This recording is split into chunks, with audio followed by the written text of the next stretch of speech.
et la neige descendent du ciel et n'y retournent pas sans avoir arrosé la terre, sans l'avoir fécondé et avoir fait germer ses plantes, sans avoir fourni la semence au sémeur et du pain à celui qui mange, il en va de même pour ma parole.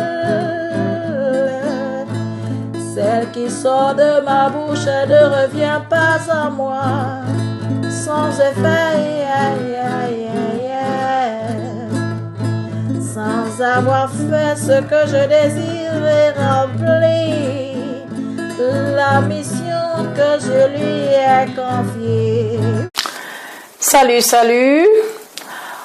Je voudrais aujourd'hui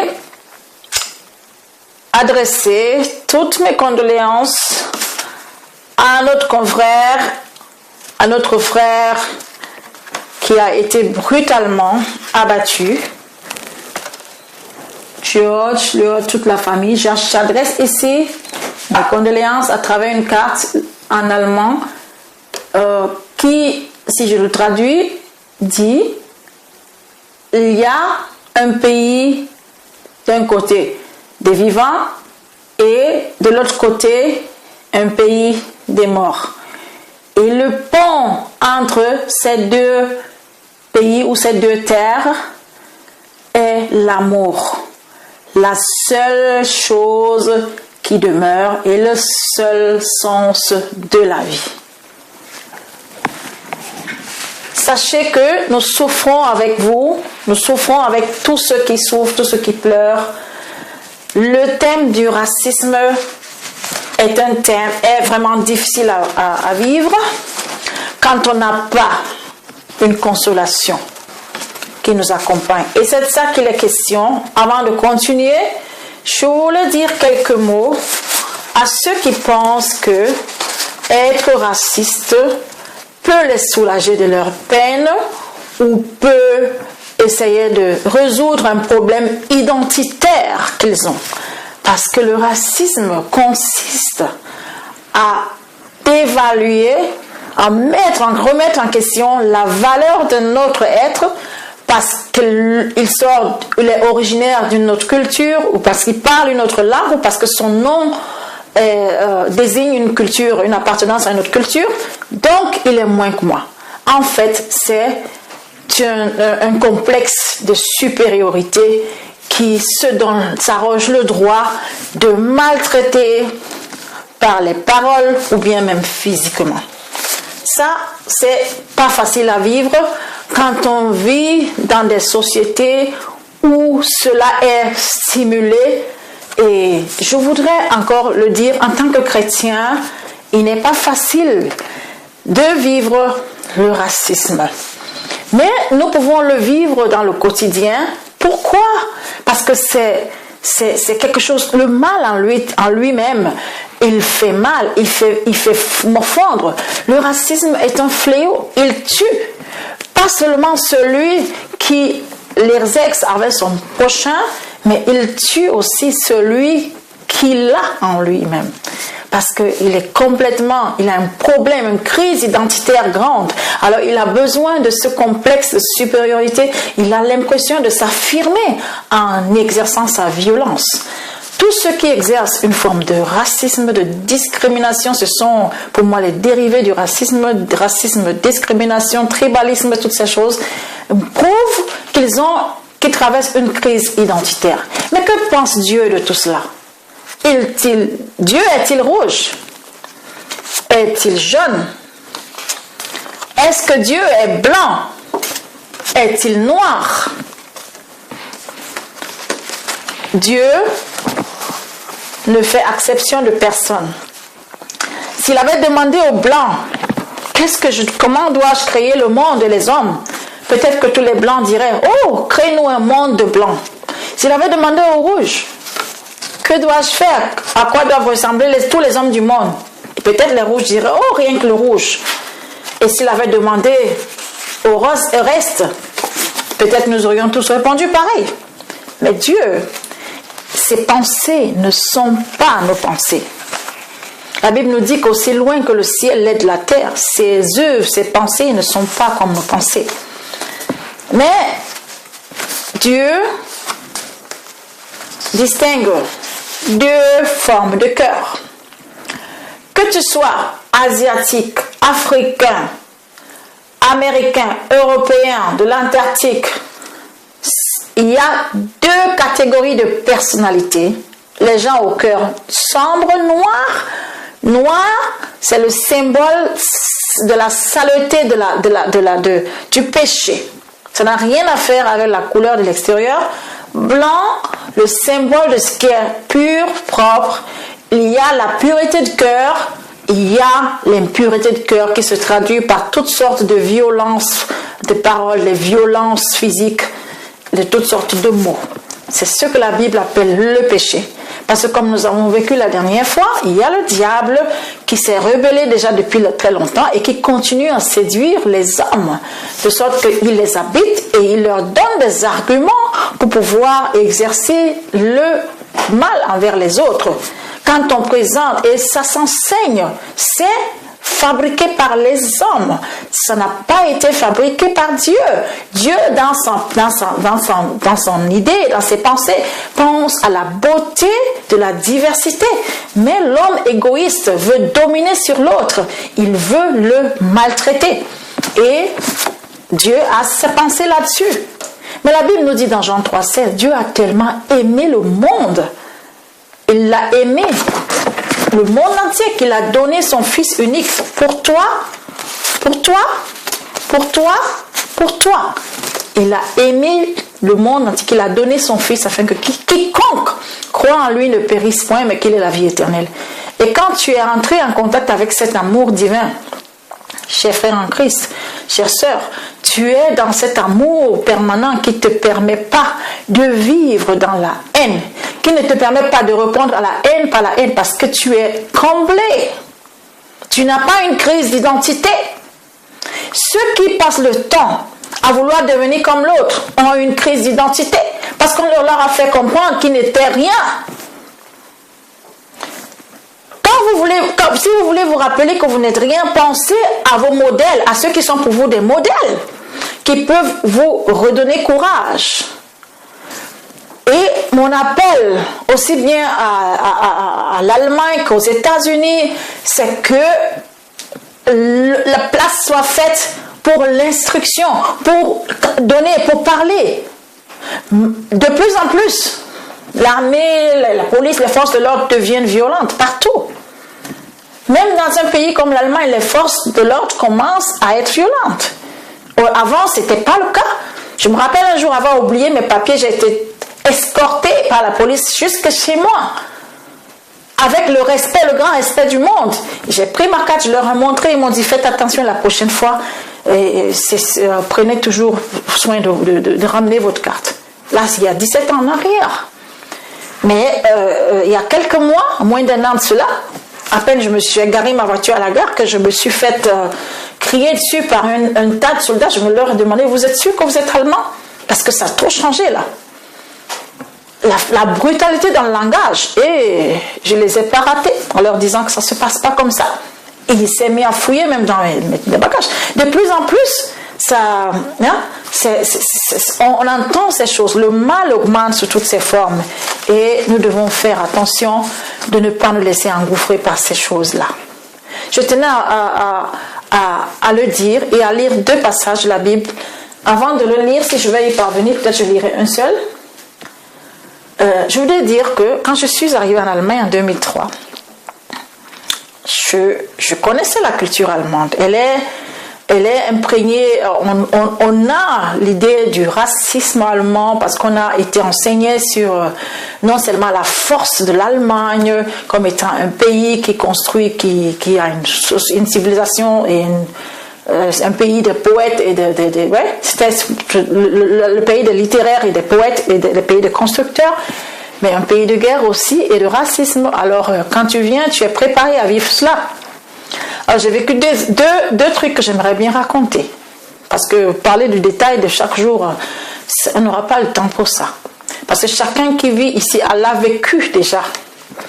Les petits détails comme ça, on s'asseyait dans le bus et tu savais que ta place à côté de toi était libre parce que personne ne s'asserait à côté de toi, ou bien continuerait simplement parce que c'était un être étrange. Ça fait plus rien. Mais quand je suis arrivée à la gare de Cologne, mon premier après-midi, chargée de bagages, et que j'ai voulu demander l'aide d'un vendeur de kiosque pour lui demander est-ce qu'il pouvait jeter un coup d'œil sur la valise le temps que je prenne l'autre. Il m'a fait un geste, l'air de dire ça ne me regarde pas. Oh, je n'étais pas étonnée, je me suis dit alors ça existe. Mais peu de temps avant, j'avais reçu l'aide d'une dame qui me demandait est-ce que je peux vous aider. Pourtant j'avais traversé Paris avec toutes les valises et je me traînais là, je n'avais pas vraiment de l'aide. Pourtant aussi, il arrive qu'on soit aidé tout de suite. Alors, je suis entrée dans le train, comme j'étais en train de vouloir atterrir à Siegen, là où je devais contacter une amie, une cousine. Mais on n'avait pas pu se téléphoner parce que je ne connaissais pas tellement les horaires d'arrivée, n'étant pas imprégnée de la réalité, qu'il fallait changer de train en train et chercher où téléphoner. Je n'avais pas de portable à l'époque. On n'a pas pu se connecter. Alors j'arrive à la gare, c'est fin du mois d'octobre, il fait noir. C'est l'hiver, c'est presque pas encore l'hiver, mais c'est déjà l'automne et il fait très tôt noir. Comment faire? J'ai une adresse à main. Comment faire? Et les gens avec qui j'étais dans le train, il y a un jeune couple qui m'a remarqué et qui passait le temps à me regarder. Et moi j'avais peur, je me disais, il me regarde là, c'est sûr qu'ils ne m'aiment pas beaucoup. Alors.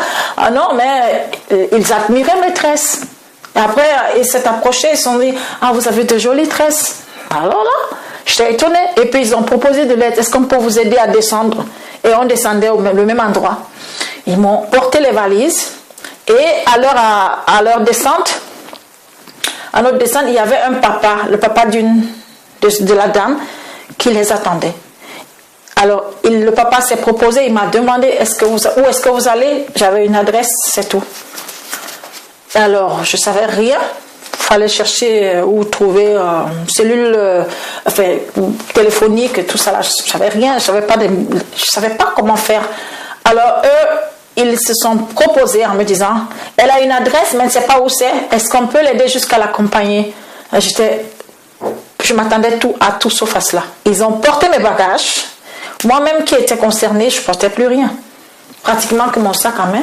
Ils portaient les bagages, ils mettaient dans la valise, ils ont cherché avec l'adresse, il y a un qui connaissait à peu près le coin, ils m'ont déposé devant la porte.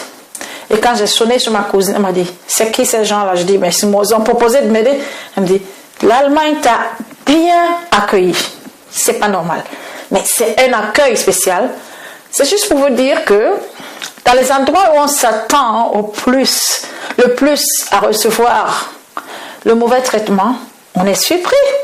Tout simplement parce qu'il y a ce principe-là.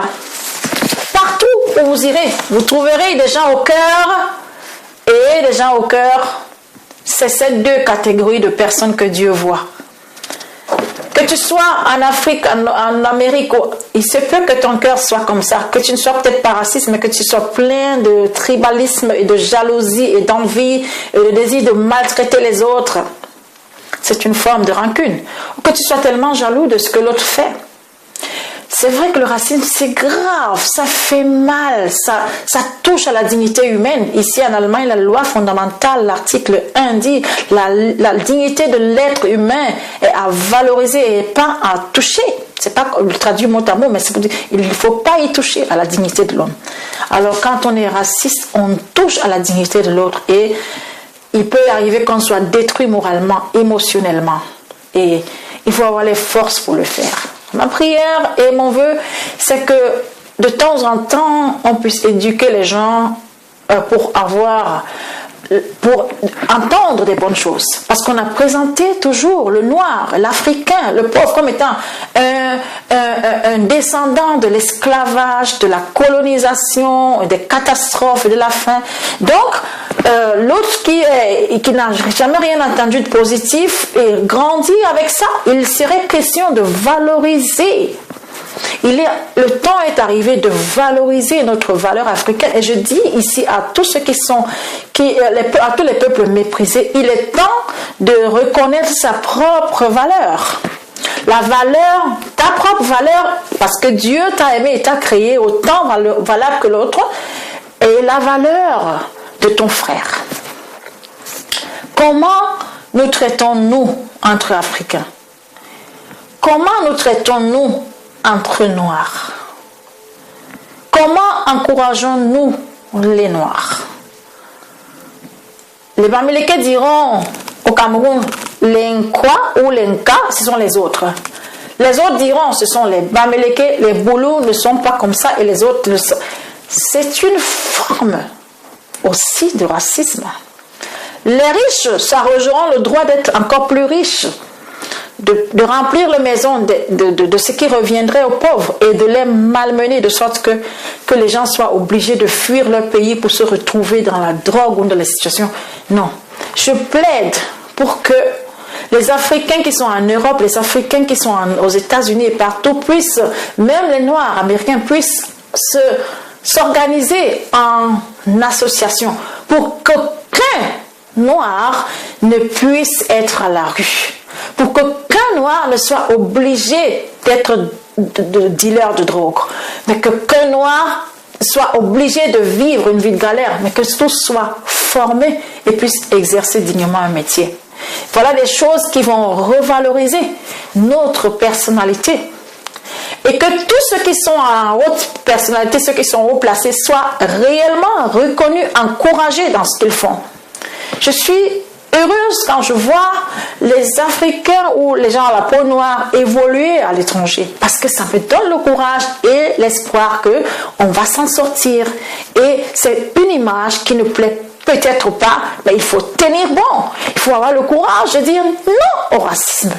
Non à cette façon de traiter les autres. Ouvrez vos bouches, parlez avec respect et traitez-vous dignement. Aidons-nous, soutenons-nous à pouvoir sortir de ce gouffre. Alors, j'ai eu cette expérience en Allemagne qui m'a marqué et qui m'aide à comprendre qu'on aura toujours affaire dans la vie à cette catégorie de personnes ou à cette catégorie de personnes. Beaucoup m'ont dit, ah oui, mais les États-Unis, c'est la merde totale, c'est la terre du racisme le pur.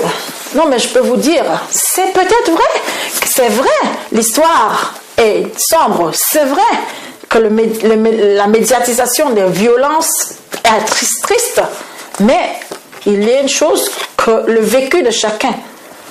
Je peux vous dire, j'ai vécu une scène aux États-Unis que j'aime bien raconter ici à mes collègues. Une dame enceinte, vraiment hautement enceinte comme on le dit en Allemagne, assise sur une place de 4 dans un train, le train Max, le train s'appelait Max, un train de ville. Nous sommes entrés à 4, mes enfants, mon mari, nous sommes entrés dans ce train-là. Et la dame était assise sur une place à 4. Elle s'est levée avec sa grossesse pour nous donner la place avec politesse. Et de tels exemples se rencontraient très régulièrement. C'était une dame blanche américaine et que des cas comme ça. On a vécu beaucoup de gentillesse, que de bonnes choses, quoi. Et alors, est-ce qu'on va se mettre à dire l'Amérique est raciste et l'Afrique est bonne? Non, il y en a qui sont comme ça et il y en a qui sont comme ça. Et quand vous tombez sur ceux-là qui n'attendaient que l'occasion pour vous montrer que vous êtes en dessous de lui, alors vous expérimentez le pire. Je suis encouragée de voir que dans cette lutte, il n'y a pas que les Noirs, il y a aussi les Blancs, ceux-là qui sont révoltés contre ce qu'on appelle le mal. Sachons que nous sommes créés avec les mêmes droits, avec les mêmes aptitudes que les autres et donnons-nous la dignité. Pensons, lorsque nous ne pouvons plus et que nos forces sont fatiguées, pour dire, à continuer les paroles de mes frères comme Tsak Mwekassa ou de Crazy Sally qui ont cité un certain nombre de personnes. J'aimerais aussi dire que nous pensons aux gens comme Nelson Mandela qui ont eu le prix Nobel de la paix, à Kofi Annan, à Barack Obama, à Wangai Maathai, à Denis Mukwege. Nous pensons à ces gens qui ont eu le prix Nobel de la littérature comme Wallace Soyinka, Toni Morrison. Nous pensons aux grands écrivains comme Aimé Césaire, comme Francis Bébé, Leonara Miano ou bien Mongo Betty. Nous pensons à Were King, nous pensons à Ambroise Comme, nous pensons à René Philombe, nous pensons à Ferdinand Oyono, nous pensons aux scientifiques comme Patricia Bab, nous pensons à Mae Jemison comme l'astronaute Guillaume Bluford ou bien Sally Ride.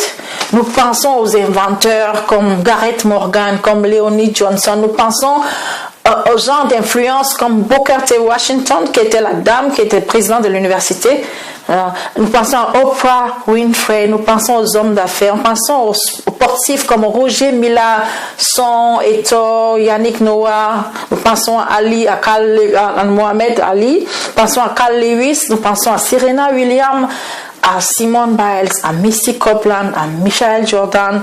Nous pensons à la musique, comme les pianistes comme Ray Charles, aux guitaristes comme Jimi Hendrix. Nous pensons aux violoncellistes comme Sheku Kannet. Nous pensons aux chanteuses comme Jessie Norman. Nous pensons à Manu Dibango. Nous pensons à Eboa Lotin. Nous pensons dans la Bible, nous pensons à Simone de Cyrène. Nous pensons à l'eunuque éthiopien. Nous pensons à la reine de Séba. Vous êtes un peuple digne. Et j'attends l'article de l'avocat Cyril Noah là-dessus. Alors je voudrais vous dire que nous sommes dignes. Dieu nous a donné une dignité spéciale. Et à tous ceux qui exercent la discrimination sous toutes les formes, ou le racisme, ou le tribalisme, nous savons en effet, la Bible nous dit dans 2 Corinthiens 5, je voudrais nous laisser avec ces paroles. 2 Corinthiens 5, verset 1, nous dit, à partir du verset 1. Nous savons en effet que si cette tente où nous habitons sur la terre est détruite, que ta tente soit blanche, ça c'est le corps, ou que ta tente soit noire, ou jaune, ou rouge, elle sera détruite. Et nous savons qu'aussi longtemps que nous habitons sur cette tente, elle est détruite, nous avons dans le ciel un édifice qui est l'ouvrage de Dieu, une demeure éternelle qui n'a pas été faite de main d'homme. Dieu merci. Aussi nous gémissons dans cette tente, dans ce corps où on subit la violence des autres parce qu'elle n'a pas la couleur désirée. Désirant revêtir notre domicile céleste. Ne change pas ta couleur. Ne va pas te décaper parce que tu veux devenir clair. Non. Accepte la beauté que Dieu t'a donnée par sa diversité, glorifie-le, mais sache que là-haut, tu vas revêtir un corps céleste. Dans le domicile céleste, si tu as donné ta vie à Jésus-Christ. Si du moins nous sommes trouvés vêtus et pas nus. Nus, c'est tous ceux qui n'auront pas accepté Jésus dans leur vie, qui n'auront pas vécu pour Jésus-Christ. La Bible nous dit dans ce 2 Corinthiens 5 à partir du verset 4, car tandis que nous sommes dans cette tente, nous gémissons, accablés, parce que nous voulons non pas nous dépouiller, mais nous revêtir, afin que ce qui est mortel soit englouti par la vie.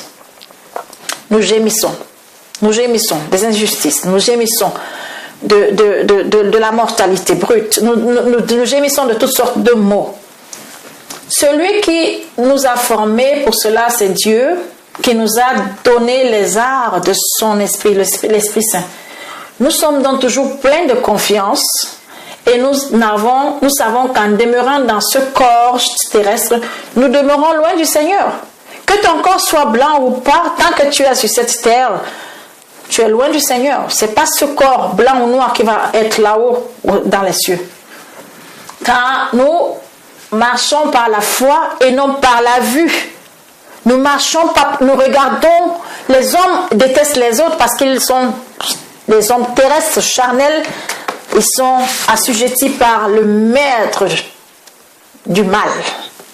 Nous qui sommes en Christ, ceux qui sont en Christ ont reçu l'Esprit de Dieu qui leur donne d'avoir une autre visibilité des choses, une autre vision des choses. Verset 8 nous dit, nous sommes pleins de confiance et nous aimons mieux quitter ce corps et demeurer auprès du Seigneur. À la fin, c'est pour cela ainsi que nous nous efforçons de lui être agréables, soit que nous demeurions dans ce corps, soit que nous le quittons.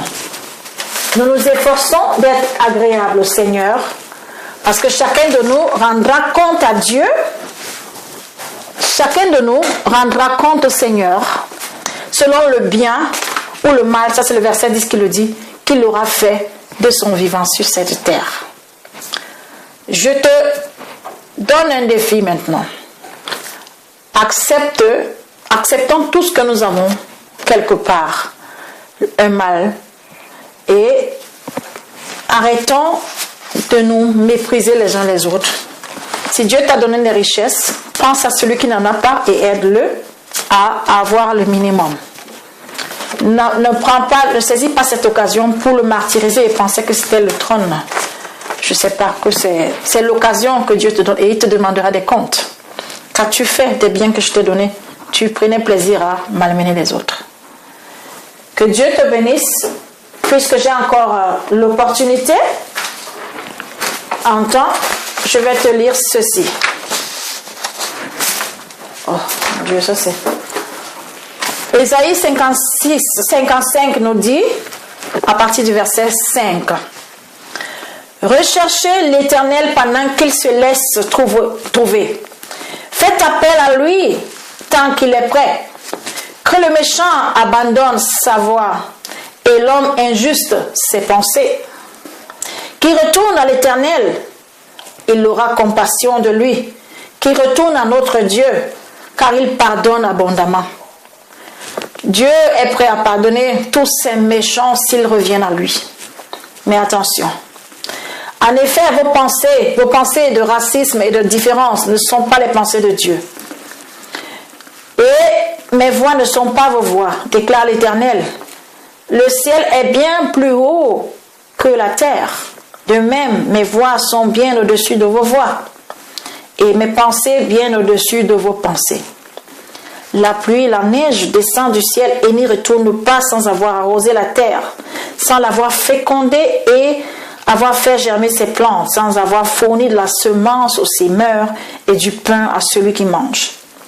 Et il en va de même pour ma parole, celle qui sort de ma bouche et ne revient pas à moi sans effet. Dieu, quand il parle, il veut changer cet état de choses. Dieu déteste la violence subie à cause de la conception des pensées humaines qui sont des pensées d'orgueil et d'esclavage contre le propre frère et les autres. Elle ne revient pas, la parole de Dieu ne revient pas à Dieu sans effet, sans avoir fait ce que je désire et rempli la mission. Dieu promet la délivrance au peuple captif qui se tourne vers lui. Oui, vous sortirez dans la joie et vous serez conduits dans la paix. Les montagnes et les collines éclateront en cris de joie. Dieu libère son peuple du joug de l'esclavage. Ça c'est vrai. Au lieu des buissons épineux, au lieu de la frustration du fait d'être ce qu'on est, poussera le cyprès, un arbre verdoyant et de joie. L'amour de Dieu nous console et nous pouvons rayonner et aider ceux qui sont en souffrance, subissant la peine d'être victimes d'un cœur assombri par le péché. Il poussera le myrte à la place de l'ortie et cela contribuera à la gloire de l'Éternel, un signe qui ne disparaîtra pas. La promesse, ce monde ne changera pas. La promesse est là-haut. Mais vivons ici-bas pour obtenir cette promesse. Et si nous vivons dans l'amour, en s'aidant les uns les autres, en se soutenant, alors nous serons trouvés vêtus devant Dieu. Aidons-nous et ne vivons plus dans la misère qui oblige le monde à nous mépriser. Ou alors, n'acceptons pas d'être réduits à la misère à laquelle le monde veut nous obliger. Nous avons de la valeur. Dieu nous aime. Il aime tout le monde et ceux qui ne l'ont pas reçu seront mal barrés ce jour-là, le jour du jugement. Et ce n'est pas son vœu. Bon week-end à vous. Que Dieu nous bénisse.